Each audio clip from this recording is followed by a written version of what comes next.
Hello everyone, welcome to reel ரசிகன் channel. இன்னைக்கு விஜய் சேதுபதி நடித்து வெளியாகியிருக்க ஏஸ் படத்தோட ரிவ்யூ தான் பார்க்க போகிறோம். படத்தோட ஒன்லைன் ரொம்ப சிம்பிள். இது ஒரு வழக்கமான கமர்ஷியல் படம். சொந்த ஊர்ல இருந்து மலேசியா வர நம்ம ஹீரோயினுக்காக பண்ணுற ஆக்ஷன்ஸ், அதில் வர ப்ராப்ளம்ஸ் அண்ட் அவரை எப்படி ஃபேஸ் பண்ணுறாரு, இதுதான் கோர் ஸ்டோரி. ஃபர்ஸ்ட் பாசிட்டிவ்ஸ் பற்றி பார்க்கலாம். விஜய் சேதுபதி போல் கண்ணன் கேரக்டரை ஈஸியாக கேரி பண்ணியிருக்காரு. இந்த ரோல் அவருக்கு ரெக்கப்படத்துல இருந்து ஃபெமிலியர் மாதிரி ஃபீல் ஆகுது. மாஸ் அண்ட் கொஞ்சம் ஆக்ஷன் சேர்த்து சூப்பராக நடிச்சிருக்காரு. யோகி பாபு அங்கங்க சிரிக்க வைக்கிறாரு. விஜய் சேதுபதியோட காம்போ ஓகேவா தான் இருந்துச்சு. கொஞ்சம் காமெடி கிளிக் ஆகுது அங்கங்க. ருக்குமணிக்கு இது தமிழ்ல டெபியூ ஆகுற படம். இவங்க ரோல் பெருசா ஸ்கோப் இல்ல. பிரசன்ஸ் ஓகேவா இருந்துச்சு படத்துல. படம் ஃபுல்லா மலேசியால தான் ஷூட் பண்ணியிருக்காங்க. விஷுவல்ஸ் பார்க்க சூப்பரா இருந்துச்சு. சாம் சிஎஸோட பேக்ரவுண்ட் ஸ்கோர் கேட்கவும் நல்லா இருந்துச்சு. நெகட்டிவ்ஸ் பத்தி பார்க்கலாம்.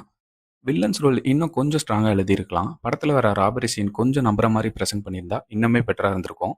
விஜய் சேதுபதி ருக்குமணிக்குள்ளே இருக்கிற எமோஷன்ஸை இன்னும் கூட அழுத்தமாக பதிவு பண்ணியிருக்கலாம்னு எனக்கு தோணுது. ஃபர்ஸ்ட் ஹாஃபை விட செகண்ட் ஹாஃப் கொஞ்சம் எங்கேஜாக எனக்கு ஃபீல் ஆச்சு. பர்சனலி எனக்கு எங்கேஜ் ஆகலை, கம்ப்ளீட்டாக என்டர்டெயினும் பண்ணல.